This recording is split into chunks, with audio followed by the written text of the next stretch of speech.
Hola, hola, buen día, ¿cómo están? ¿Se escucha bien el audio? Si me pueden decir en el chat, por favor.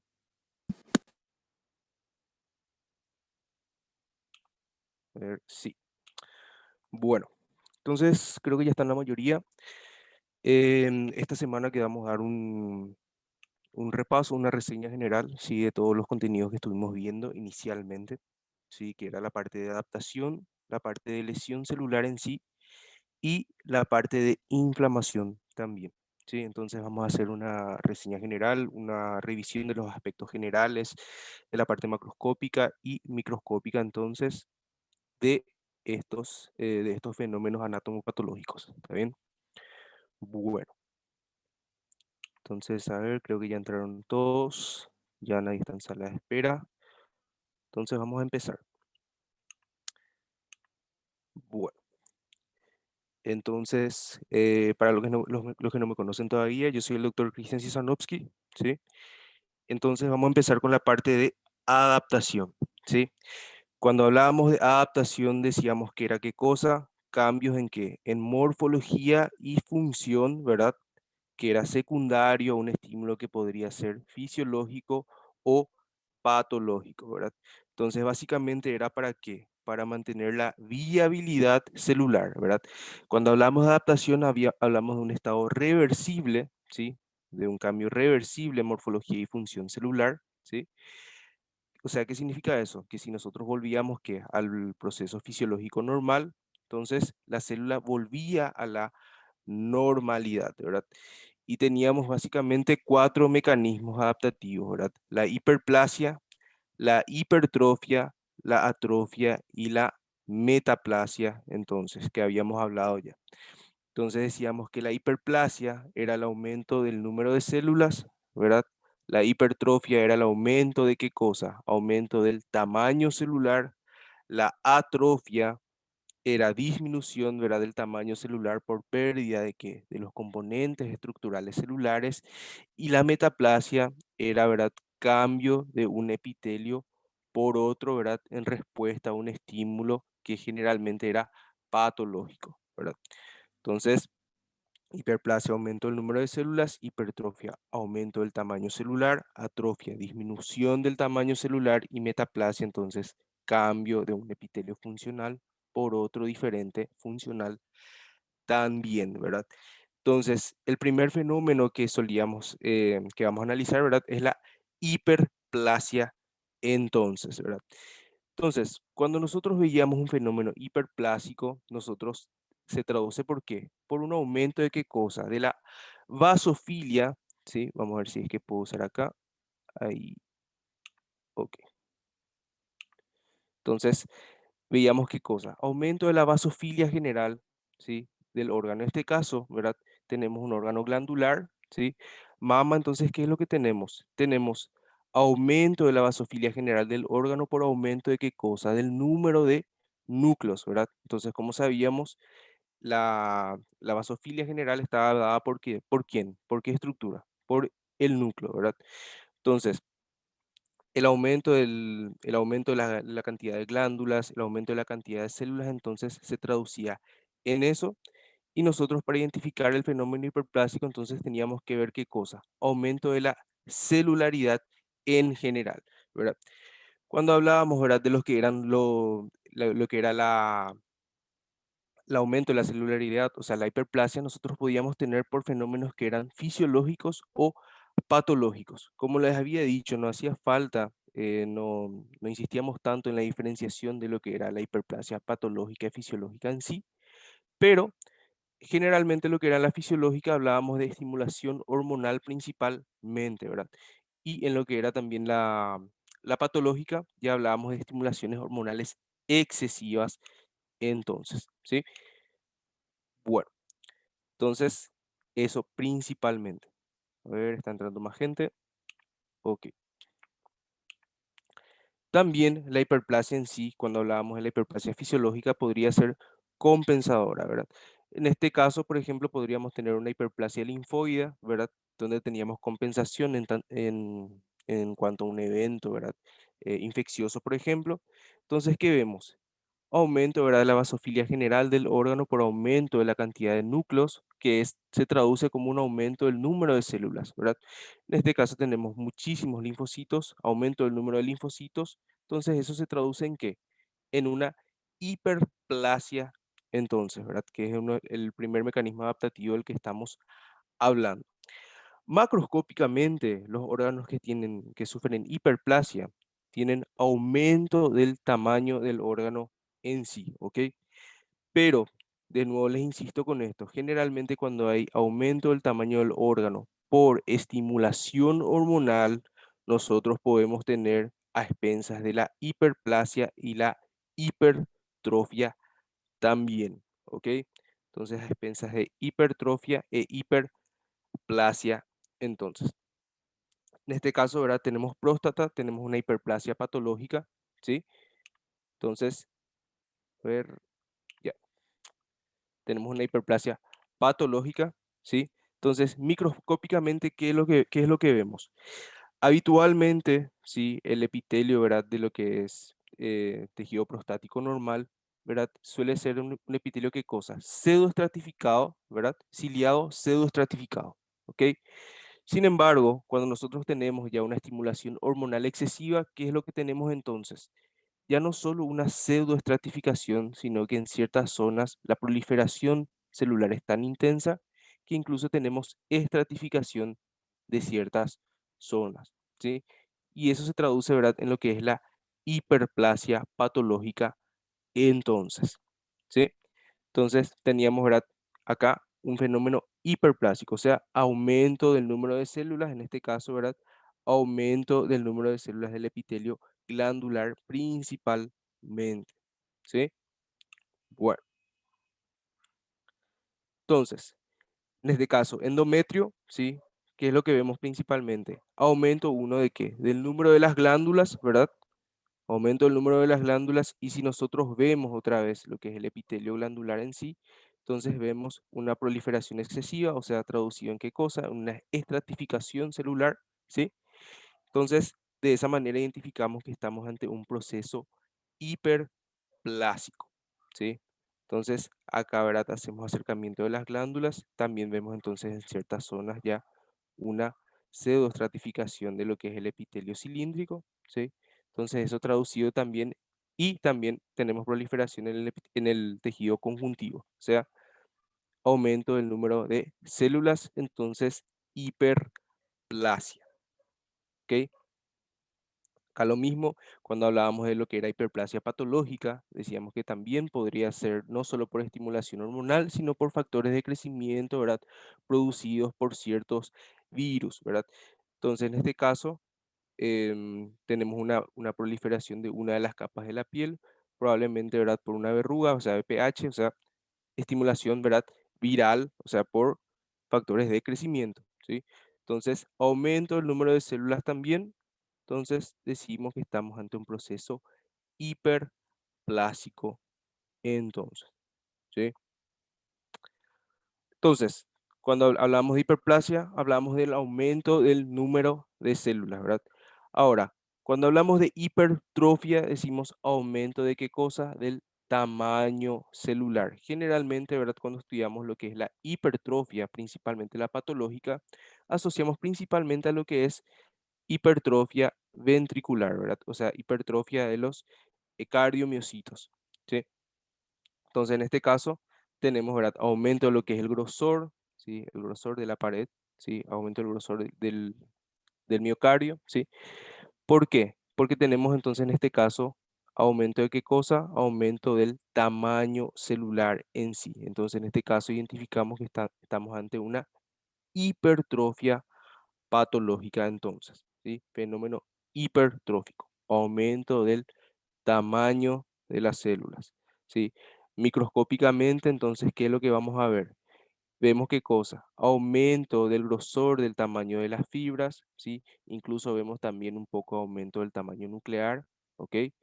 Pero principalmente entonces aumento del grosor del tamaño de las fibras, ¿por qué? Porque en este caso tenemos aumento del tamaño celular en sí. Esto es en cortes longitudinales, ¿sí? Cortes longitudinales vemos de esta manera.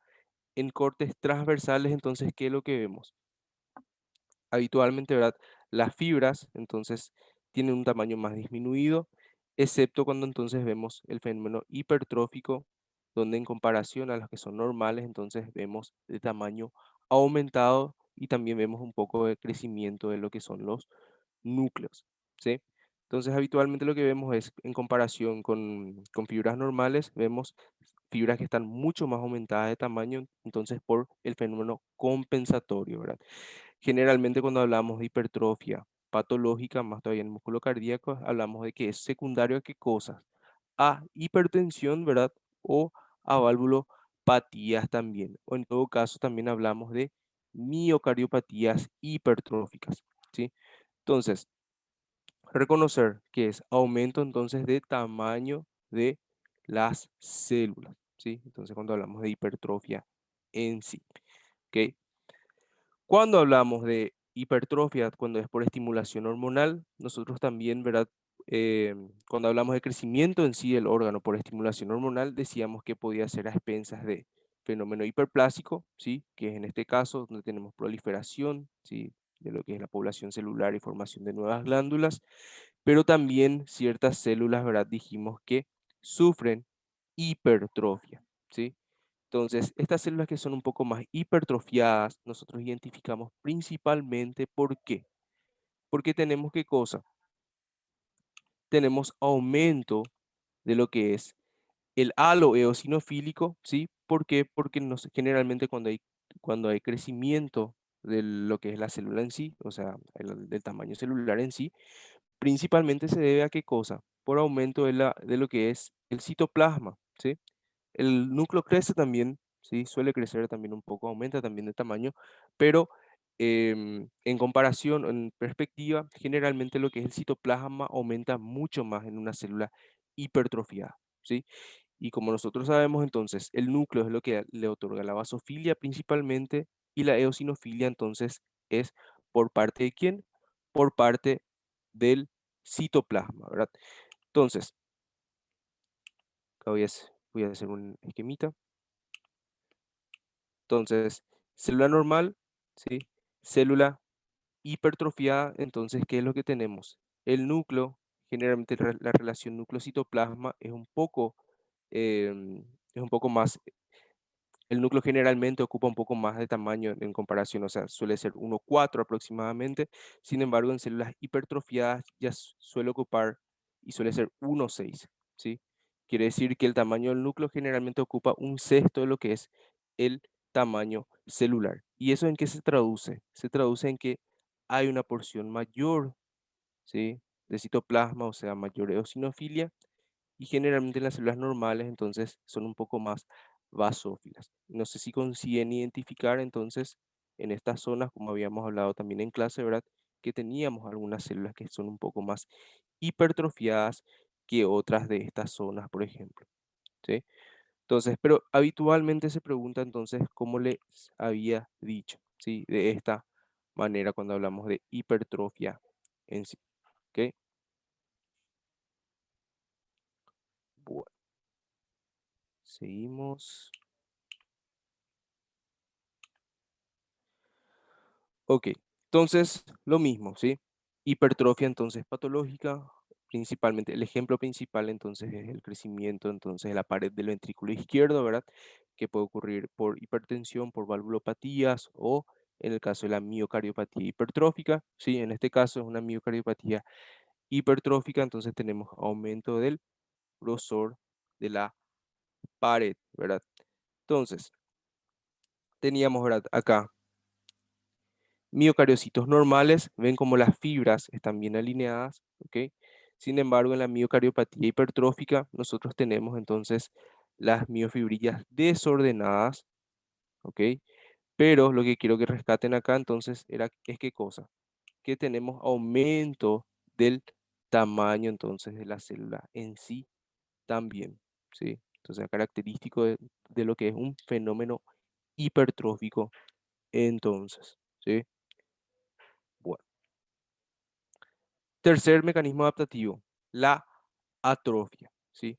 Cuando hablamos de atrofia, generalmente un órgano atrófico macroscópicamente tiene una disminución de su tamaño, ¿sí?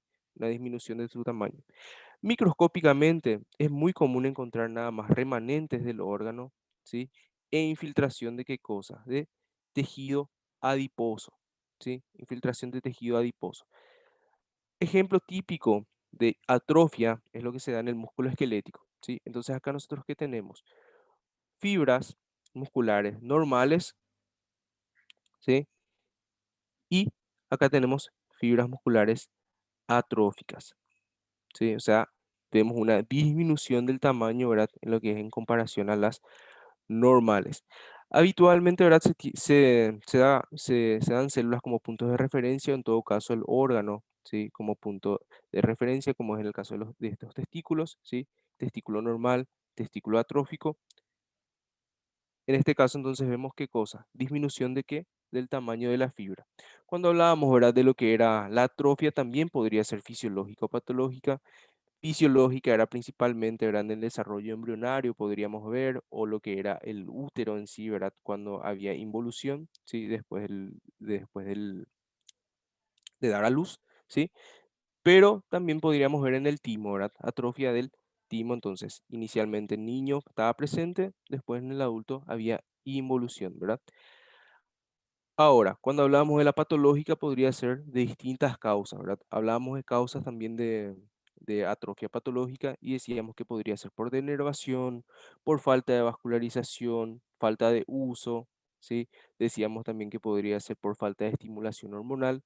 Entonces, Varios de esos factores pueden inducir a lo que es la disminución entonces del tamaño celular y consecuentemente, ¿verdad? Pérdida de lo que es componente estructural también. ¿Ok? Seguimos entonces. Acá lo mismo, ¿sí? Vemos entonces fibras musculares normales, ¿sí? Y acá que estamos viendo fibras musculares atróficas, ¿sí? Fibras musculares atróficas. Entonces, lo mismo, testículo normal, entonces macroscópicamente generalmente vemos una disminución del tamaño global del órgano, ¿sí? Testículo atrófico, ¿verdad? Podría ser por falta de estimulación hormonal, por también defectos en la vascularización, entonces, ¿sí? Atrofia, ¿verdad? Cortical, ¿sí? Paciente, entonces, envejecimiento también es una causa, ¿verdad? Decíamos de lo que era la atrofia. Entonces, acá tenemos atrofia cortical. Entonces, demarcación de los surcos, ¿sí? Entonces, hay una proyección bastante marcada de lo que son las circunvoluciones, entonces, debido a la atrofia cortical, entonces, de este paciente. Y el último, sí, el último mecanismo adaptativo, entonces hablábamos de qué cosa, de la metaplasia, ¿sí? Metaplasia, entonces. Comúnmente, ¿verdad? Tenemos entonces una zona donde tenemos un epitelio normal, ¿sí? El ejemplo que yo había dado en clase, ¿verdad? Era el esófago, ¿sí? Esófago, entonces, cuando tenía estimulación, cuando el estímulo secundario generalmente era el ácido, ¿verdad? El ácido clorhídrico, o sea, con el reflujo gastroesofágico. Entonces, el epitelio del esófago, que normalmente es, ¿verdad?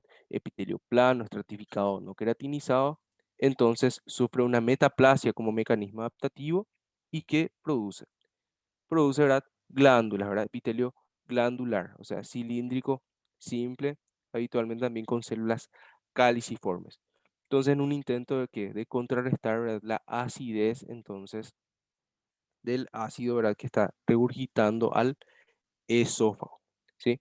Entonces, cuando hablábamos de proceso metaplásico, decíamos que habitualmente si no veíamos, ¿sí? Lo que eran dos epitelios en sí y no hablábamos, ¿verdad? Del contexto clínico, era un poco más difícil de identificar, excepto que sepamos, ¿verdad? Qué órgano es y ahí nosotros y sabemos, llegamos a saber que tal epitelio no corresponde a tal órgano, ¿verdad? Entonces, si sabemos que este es un corte de esófago, por ejemplo, y encontramos esto, que es epitelio cilíndrico simple, con células caliciformes, entonces obviamente estamos ante un proceso metaplásico, ¿verdad? Porque en el tercio inferior del esófago, por ejemplo, no es habitual encontrar esto. Tendríamos que encontrar, ¿qué cosa? Epitelio plano, estratificado, no queratinizado, ¿verdad? Entonces, con contexto clínico, sí da para identificar entonces lo que es la metaplasia o si veíamos, ¿verdad? Entonces el cambio epitelial, o sea, veíamos dos epitelios en sí, ¿sí? El proceso de transición. En este caso, ¿verdad? Tenemos acá epitelio glandular.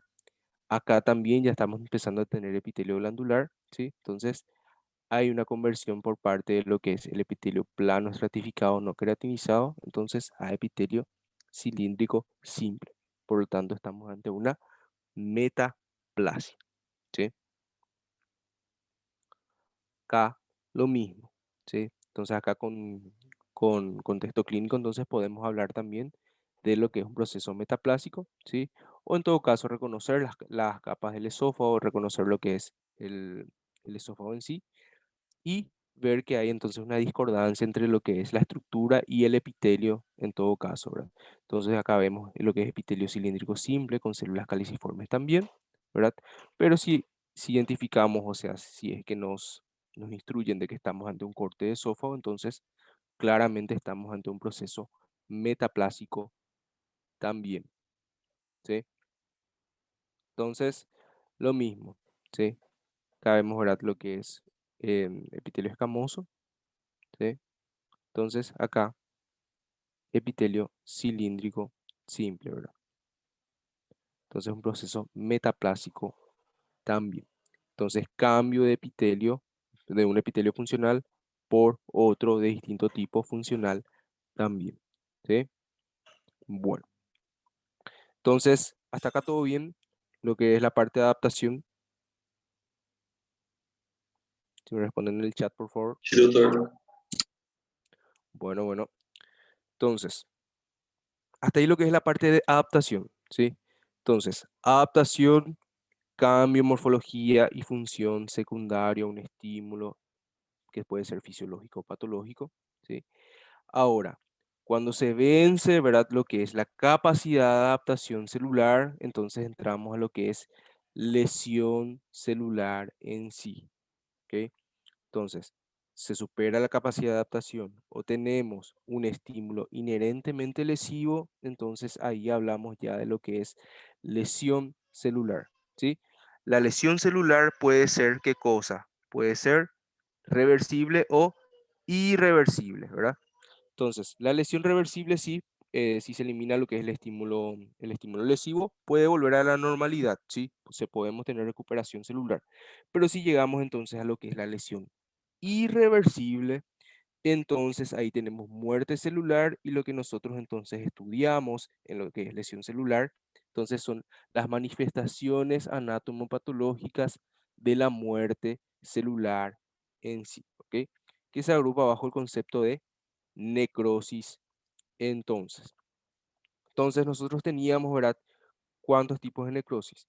Eran cuatro, ¿verdad?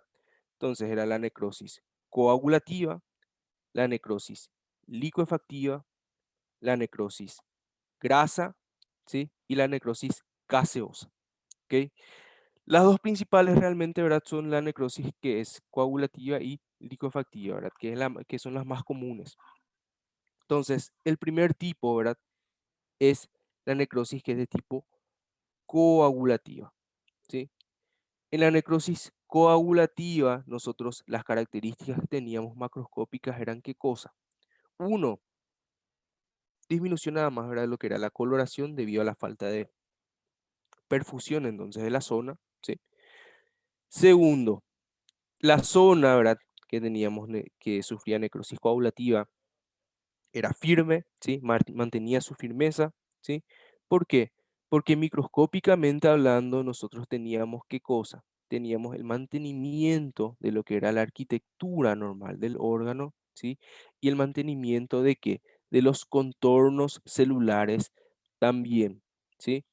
Generalmente, cuando hablábamos, ¿verdad? De lo que era la necrosis coagulativa, lo característico es qué cosa, que no hay digestión enzimática, ¿sí? Solo hay desnaturalización proteica, ¿sí? Entonces, debido a eso, a que solo hay desnaturalización proteica, entonces durante unos días toda la arquitectura del órgano y lo que es el contorno celular también, entonces se mantiene hasta que después empieza a sustituirse ¿por qué? Por tejido fibrótico, ¿sí?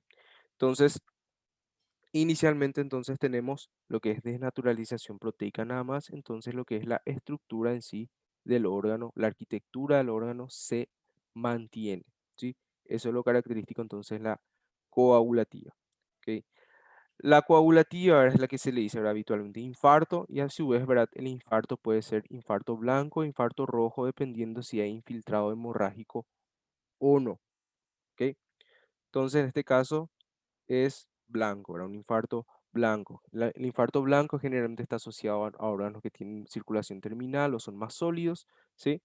Como lo que es corazón, ¿verdad? Vaso, riñones también.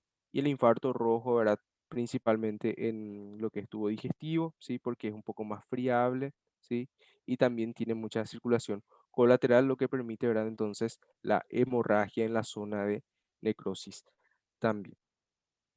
La necrosis licuefactiva, ¿sí? En la necrosis licuefactiva nosotros tenemos ¿qué cosa? Tenemos digestión, ¿sí? Digestión enzimática, ¿sí? Entonces, la que es coagulativa, lo característico era ¿qué cosa? La desnaturalización proteica y cuando teníamos la licuefactiva, lo característico era la digestión enzimática. Entonces, en la licuefactiva es común, ¿sí? Ver en qué, en infecciones, ¿sí? Infecciones bacterianas, infecciones fúngicas, entonces es común encontrar lo que es la necrosis licuefactiva. ¿Por qué? Porque ahí se producen ¿qué cosa? Proteasas, ¿sí? O enzimas que terminan entonces haciendo digestión entonces de las células. Entonces lo común es encontrar qué cosas, detritos celulares y muchas veces podemos encontrar neutrófilos también. Porque macroscópicamente, ¿qué tenemos? Tenemos cavitaciones, ¿sí? Cavitaciones, ¿por qué? Y están llenas de pus, entonces esas zonas, ¿sí? Que es correspondiente a qué cosa? El exudado rico en detritos celulares y neutrófilos también. Entonces, microscópicamente también, ¿qué encontramos? Presencia de detritos celulares y lo que es presencia de neutrófilos principalmente, ¿sí? Obviamente, en este caso, como hay digestión enzimática, entonces lo que es la estructura general del órgano no se conserva, ¿sí? Acá en este caso la coagulativa sí. Ahora, cuando nosotros hablamos de lo que es la licuefactiva, entonces no, ¿ok? La coagulativa, dijimos, habitualmente está asociada a eventos hipóxicos, ¿sí? La licuefactiva, entonces, a eventos infecciosos, excepto entonces, y vuelvo a repetir, excepto en el cerebro, ¿sí? En el cerebro, la hipoxia, ¿sí? La hipoxia induce a un tipo de necrosis licuefactiva, ¿sí? Pero tiene un nombre especial, que es la necrosis colicuativa, ¿sí? Colicuativa. Entonces, microscópicamente hay detritos celulares también, o sea, hay digestión enzimática. Ven cómo hay resto de lo que es material eosinófilo mezclado con material basófilo, pérdida de lo que son los núcleos, ¿sí? Digestión en sí de las células, ¿ok? Acá lo mismo, ¿sí? Entonces, detritos celulares, ¿sí? Este material eosinófilo, ¿ok? Que es correspondiente a restos celulares, y eso es característico entonces en el cerebro. Por hipoxia igualmente hay digestión enzimática, el cerebro entonces no sufre lo que es la necrosis coagulativa como los otros órganos ante la hipoxia, ¿sí? Entonces en el cerebro tiene un nombre especial, la necrosis colicuativa. La necrosis caseosa, ¿sí? La necrosis caseosa, entonces es la siguiente, ¿sí? Que es característica de qué cosa? De las infecciones por tuberculosis, ¿sí? Infección por tuberculosis. Entonces, macroscópicamente, ¿sí? Tiene ese aspecto de queso, ¿sí? Como su nombre dice, caseosa, ¿verdad? Queso, entonces ese material amarillento, sólido, ¿sí? Em, que suele ocupar casi toda la zona entonces de necrosis, ¿sí? Y microscópicamente, ¿qué es lo que encontramos? Encontramos lo que es un centro de tejido necrótico de material eosinófilo, ¿sí? Con baja celularidad, ¿sí? Material eosinófilo denso, rodeado de lo que es una inflamación, ¿verdad? De tipo granulomatosa, ¿sí? Entonces, la inflamación granulomatosa finalmente llega a un punto en el que la zona central entonces sufre necrosis y sufre ese tipo de necrosis especial que es la necrosis gaseosa, ¿sí? Por último, lo que es la necrosis grasa en sí, entonces, ¿qué es lo que tenemos? Puede ser porque por acción de lipasas o puede ser también por ¿qué cosa? Por acción de un evento traumático, ¿sí? Entonces, em, trauma físico, entonces puede inducir a lo que es ruptura de los adipocitos, entonces puede dar una necrosis grasa. Macroscópicamente, ¿sí? Macroscópicamente, cuando nosotros tenemos la necrosis grasa, generalmente por actuación de las lipasas, entonces produce estas zonas que son un poco más blanquecinas, ¿sí? Un poco más blanquecinas de lo normal, ¿sí? Que había dicho en clase, ¿verdad? Que tienen aspecto de tiza, se le dice, o en portugués que es giz, ¿sí? Entonces ese aspecto blanquecino que es típico de la necrosis grasa cuando vemos macroscópicamente. Ahora, microscópicamente lo común es encontrar qué cosa. Entonces, como ustedes saben, ¿verdad? Los adipocitos, ¿sí? Suelen ser redondeados, ¿sí? Con un poco, con el núcleo, ¿verdad? Que es periférico, ¿verdad? Ahora, cuando nosotros tenemos lo que es una necrosis grasa, ¿qué es lo que ocurre? Tenemos rugosidades, ¿sí? En lo que es la membrana plasmática o incluso ruptura de la membrana con liberación de lípidos, entonces al espacio extracelular, ¿sí? Entonces acá vemos cómo tenemos rugosidades en la membrana, ¿sí? Incluso hay pérdida de la continuidad de la membrana plasmática en ciertas zonas, ¿sí? No encontramos lo que son adipocitos redondeados, ¿sí? Lisos, que es lo común de ver. Entonces, acá vemos lo mismo. Entonces, liberación de, ¿verdad? De lo que son lípidos al espacio extracelular por actuación entonces de lo que son las lipasas o en todo caso un evento traumático, ¿sí? Entonces, como les dije hace rato, ¿verdad? La necrosis cólico-activa puede ser, ¿verdad? Por un evento traumático, perdón, un evento de hipóxico, ¿sí? La necrosis cólico-activa suele ser por hipoxia y microscópicamente, entonces, ¿qué es lo que encontramos? Encontramos digestión enzimática. Lo común es que en un evento hipóxico los órganos, ¿verdad? Sufran necrosis coagulativa, ¿sí? Entonces hay desnaturalización proteica, hay conservación de lo que es la arquitectura normal del órgano y también lo que es el contorno celular, ¿sí? Excepto entonces en el cerebro, donde la hipoxia produce, ¿verdad? Lo que es una licuefacción, ¿sí? Y tiene un nombre especial que es la necrosis colicoactiva, entonces, donde vemos detritos celulares, ¿sí? Detritos celulares que es correspondiente a material basófilo y eosinófilo, entonces, y disminución de lo que es la celularidad con digestión enzimática, entonces, de esa zona, ¿ok? Bueno, ahora la parte de lesión, entonces, quedó todo claro, los cuatro tipos que tenemos. Sí,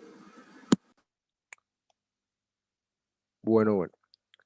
Entonces, por último, lo que es la parte de inflamación, entonces, ¿sí? La parte de inflamación.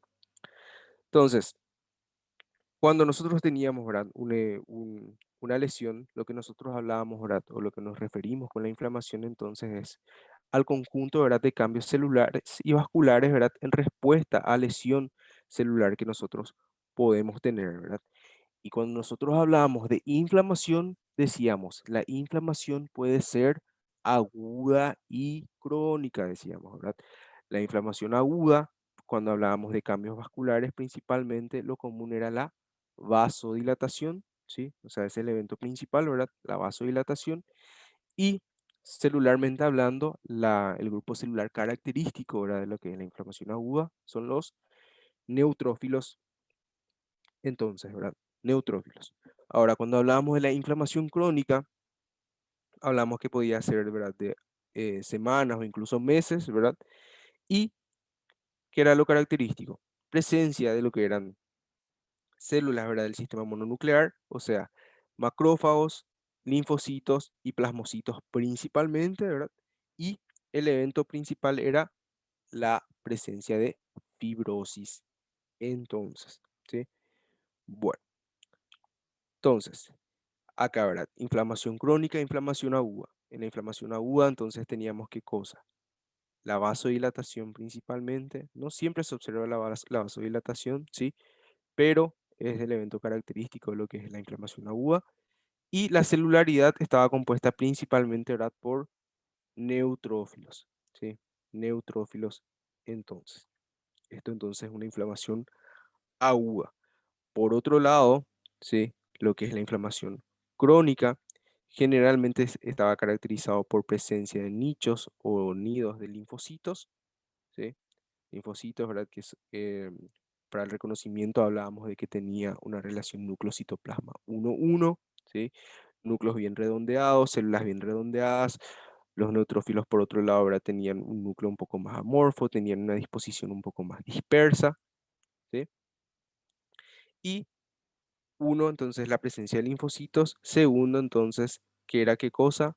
La presencia de fibrosis. En este caso, realmente el proceso fibrótico está bien inmaduro, sí es bien temprano, pero generalmente entonces presencia de fibrosis más nichos de linfocitos, o sea, la sustitución de tejido normal por tejido fibrótico, entonces era lo característico de la inflamación crónica, ¿sí? Bueno, entonces, acá nosotros tenemos qué cosa.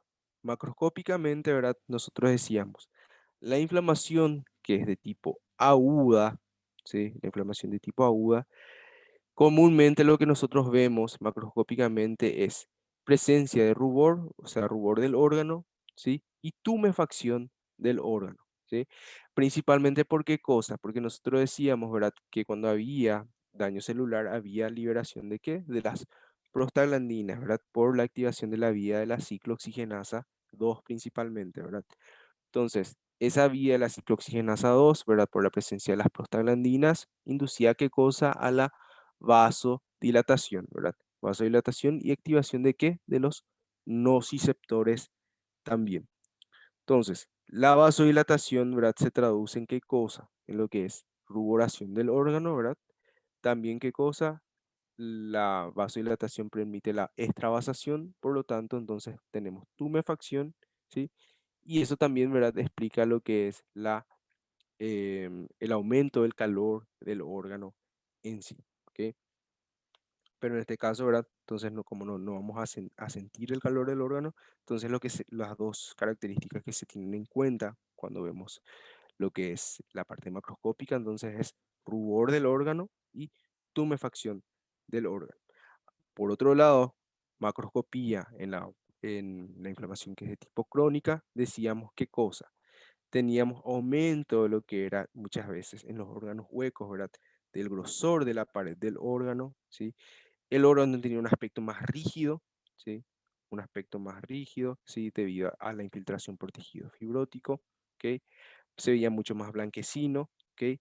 Y había esa ausencia de lo que eran los signos inflamatorios tempranos, ¿verdad? Entonces, gran diferencia, ¿verdad? Inflamación aguda, veíamos qué cosa, rubor y tumefacción. Inflamación crónica, entonces veíamos aumento del grosor de la pared, rigidez del órgano en sí, el aspecto rígido, blanquecino, entonces, del órgano que podíamos encontrar. Microscópicamente, entonces, inflamación aguda, presencia de neutrófilos, ¿sí? Entonces, núcleos multilobulados, ¿ok? Esta disposición un poco más dispersa.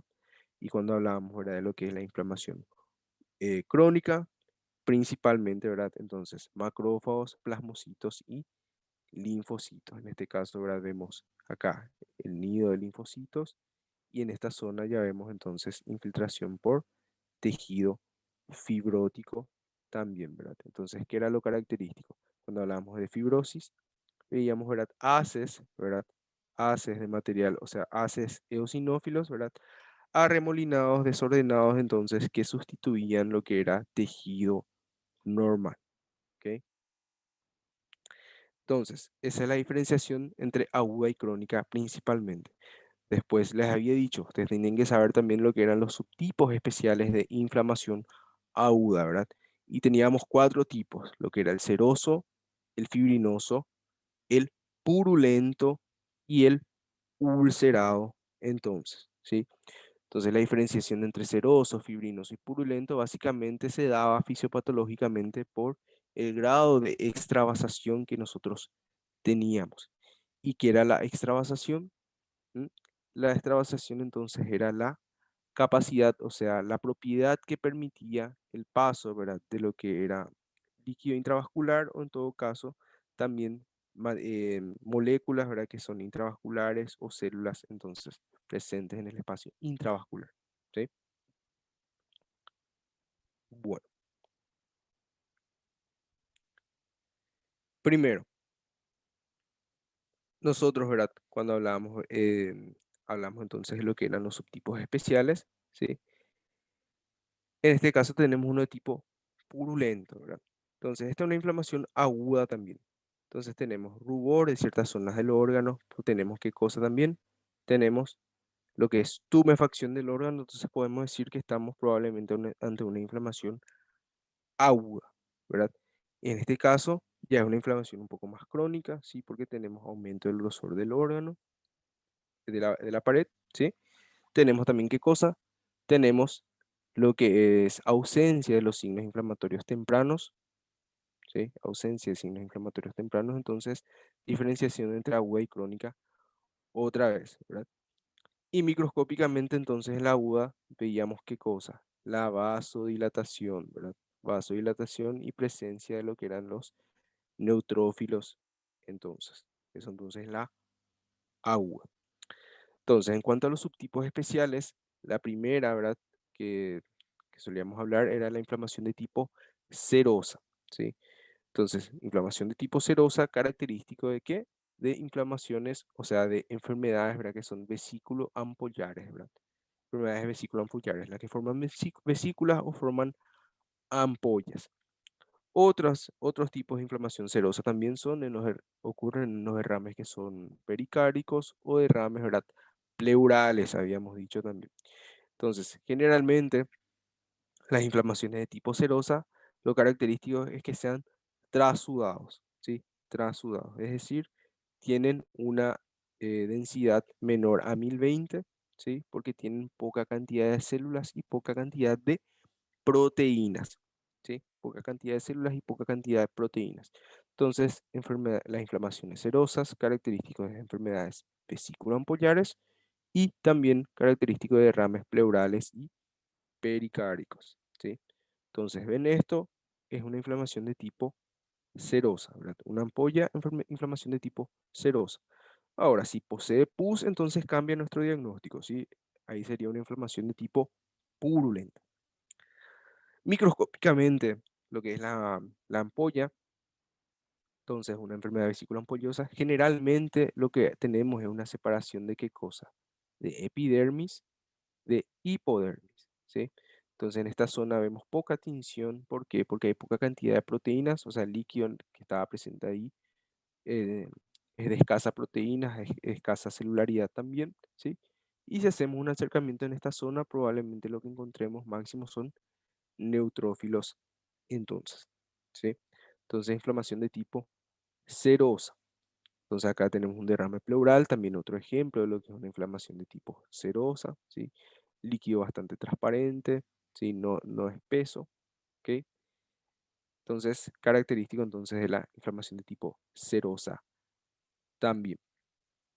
Pues decíamos, inflamación de tipo fibrinosa, ¿verdad? Inflamación de tipo fibrinosa, lo característico era qué cosa? El filtrado de fibrina, ¿verdad? Muy característico en lo que es derrames pericárdicos o pericarditis. Entonces, ¿qué es lo que tenemos? Tenemos paso de fibrina a lo que es el espacio pericárdico, más ahí es lo que se manifiesta, ¿sí? Entonces, tenemos estos haces de fibrina que conectan lo que es pared de corazón con pericardio, entonces, ¿sí? Entonces, eso es característico de la inflamación de tipo fibrinosa, ¿sí? Entonces, lo que se dice imagen en pan y manteca, ¿sí? Entonces justamente al colocar manteca dentro del pan, al abrir, entonces es lo que se ve esto, por la presencia de fibrina. Cuando la fibrina está un poco menos madura, si está menos tiempo en lo que es el espacio pericárdico, entonces vemos lo que es este material rojizo, principalmente que abarca pared de pericardio y pared de corazón también, ¿sí? Después, a medida que pasan los días, sí se van formando estos haces, ¿sí? Que conectan lo que es pericardio con pared de corazón en sí. Microscópicamente, sí es un poco más difícil de identificar. ¿Por qué? Porque solo observamos lo que es material eosinófilo, ¿sí? Material bastante eosinófilo con baja celularidad. Entonces, si es que estamos hablando, si es que tenemos el contexto clínico, sí, entonces mejor podemos hacer la identificación mejor. Generalmente se pregunta más de forma macroscópica por eso, ¿sí? La inflamación entonces de tipo purulenta, ¿sí? Que es cuando hay un nivel mayor de extravasación, ¿verdad? Donde generalmente tenemos qué cosa. Ya tenemos zonas de necrosis que son de tipo licuefactiva, ¿sí? En la inflamación purulenta, entonces tenemos formación de pus, ¿sí? Macroscópicamente, en presencia de pus, entonces se decantan ya por lo que es la inflamación de tipo purulenta. No hace falta dudar, ¿sí? Pus tipo purulenta. Entonces, cabra, infección del sitio quirúrgico, entonces tenemos presencia de pus Entonces ya podemos decir que estamos ante una de tipo purulenta. ¿Por qué? Porque microscópicamente entonces, ¿qué vemos? Zonas donde tenemos detritos celulares, es decir, zonas donde tenemos necrosis, que es de tipo licuefactiva, ¿sí? Entonces este material eosinófilo mezclado con material basófilo que corresponde a restos citoplasmáticos y restos nucleares, entonces nos da la pauta de que estamos ante una necrosis, ¿sí? Entonces, tenemos ahora infiltrado de lo que son células inflamatorias, entonces dentro de todo esto tenemos lo que es, entonces, una inflamación de tipo purulenta, porque acá tenemos una necrosis de tipo licoefactiva, e incluso si vamos un poco más, tenemos una hiperplasia de qué? De neutrófilos entonces, porque tenemos un aumento del número de neutrófilos, ¿sí? Una hiperplasia compensadora entonces por parte de los neutrófilos ahí en la zona, ¿sí? Entonces, presencia de pus, entonces nos da la pauta de que estamos ante uno de tipo purulento. Microscópicamente, entonces, la presencia de necrosis de tipo licoefactiva, que nos da la pauta de que estamos ante detritos celulares, ¿sí? Neutrófilos, que es característico de la pus. Entonces, llegamos a la conclusión de que estamos ante una de tipo purulenta también. Ver pus, entonces, necrosis de tipo, perdón, inflamación de tipo purulenta, ¿sí? De nuevo, entonces acá una peritonitis purulenta también, ¿sí? No duden, gente. Presencia de pus, inflamación de tipo subtipo aguda, subtipo purulenta, entonces. ¿Ok? Y por último era la ulcerativa. La ulcerativa, entonces, que era también era fácil de identificar. ¿Por qué? Porque nosotros tenemos la pérdida de lo que es la integridad epitelial cuando hablamos de la parte macroscópica, ¿sí? Y microscópicamente hablamos, identificamos lo que es epitelio, pérdida brusca de la integridad epitelial con cavitación, entonces, ¿sí? Es la zona ulcerada, ¿sí? Entonces tenemos una solución de continuidad acá y de nuevo vemos lo que es integridad epitelial. Entonces, pérdida brusca de la integridad epitelial por un evento erosivo probablemente, ¿sí? Entonces, esa es la de tipo ulcerativa, entonces. Lo mismo, ¿verdad? Acá, ulcerativa, incluso vemos algunos signos inflamatorios en esta, acá alrededor, ¿verdad? Rubor, principalmente. Y acá entonces vemos pérdida de la integridad epitelial. Por lo tanto, una de tipo ulcerativa entonces. Después, decíamos, ¿verdad? Inflamación crónica. Entonces ahí ya hablamos de los cuatro tipos especiales, entonces inflamación aguda. La inflamación crónica, dijimos, ¿verdad? Principalmente nichos, o sea, nidos de linfocitos, ¿sí? Con presencia de la fibrosis entonces, ¿sí? Entonces ven estos haces eosinófilos con generalmente baja celularidad porque las principales células que están ahí son los fibroblastos, ¿sí? Entonces nos dan la pauta de que estamos ante una inflamación de tipo crónica entonces, ¿sí? Inflamación de tipo crónica, presencia principalmente de linfocitos, entonces la crónica, en la aguda principalmente neutrófilos entonces, ¿ok? Y el subtipo especial, ¿verdad? La inflamación especial, el subtipo especial en la inflamación crónica era la granulomatosa, ¿verdad? Donde teníamos qué cosa, estas células que se llaman células gigantes de Langhans, ¿verdad? Que eran mecanismos de contención, ¿verdad? Entonces teníamos combinación de varios macrófagos, ¿sí? Formaban estas células gigantes de Langhans y tenía un halo, ¿sí? O sea, un collar de células inflamatorias, entonces, collar de linfocitos, sigue rodeando lo que es la célula gigante de Langhans, que generalmente ocurría entonces en infecciones que eran por agentes intracelulares, ¿sí? Entonces, en un intento de contener, entonces, células gigantes de Langhans, inflamación de tipo granulomatosa, ¿sí? Acá lo mismo, células gigantes de Langhans, inflamación de tipo granulomatosa también, ¿sí? Entonces, cuando había zona de necrosis, entonces, principalmente en la tuberculosis, ahora teníamos lo que era inflamación granulomatosa y la zona de necrosis se llamaba necrosis gaseosa, entonces, donde teníamos ese material denso, eosinófilo rodeado de inflamación granulomatosa, ¿sí? Bueno, y con esto concluimos nuestro repaso, ¿sí? Creo que hablamos, en general hablamos las ideas principales de los tres contenidos grandes, ¿sí? Entonces ahí ya saben en qué es lo que tienen que enfocar. Diferencias entonces entre los diferentes tipos, en la inflamación diferencias entre lo que es agudo y crónico, los subtipos especiales también, ¿sí? Identificar los mecanismos de adaptación, ¿ok? Y en la parte de necrosis entonces los cuatro tipos especiales. Y les digo de nuevo, no se encierren, ¿sí? En que hay solo un proceso en cada una de las láminas, ¿verdad? En este caso, por ejemplo, cuando hablamos de la parte de lo que era inflamación de tipo purulenta, vimos que teníamos distintos eventos dentro otra vez de nuestra lámina, ¿sí? Entonces, siempre se le va a dar contexto para que ustedes entonces vayan respondiendo de acuerdo a lo que se está preguntando, ¿ok? ¿Tienen alguna duda o algo?